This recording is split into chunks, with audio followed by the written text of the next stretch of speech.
चपाती के खाए खाती हमारा से जोर न करो। पूरा होगा नहीं 20 तो नतीजा करेंगे। बोला बर्गर खइबू की पिज्जा ए साली हम जीजा लगेंगे। अच्छा बोला बर्गर खइबू की पिज्जा ए साली हम जीजा लगेंगे। हाँ ना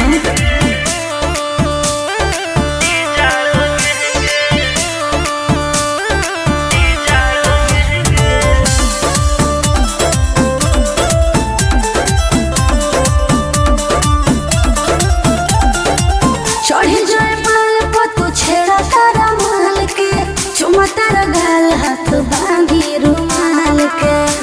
काहे हो हीरो बन तारा का?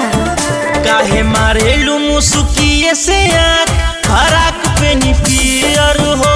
इससे बेसी करे लागबू मजाक आयु बुझ दिनियर हो। फूल माला से स्वागत यही जा करेंगे।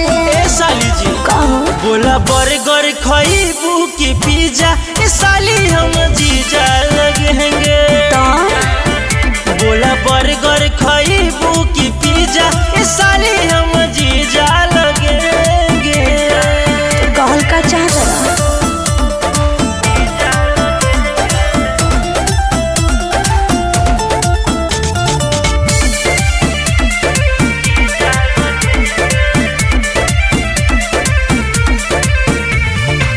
खाला कचौड़ी हो जी जाजी रे फिर कौन मोरे माफ कह दे सॉरी।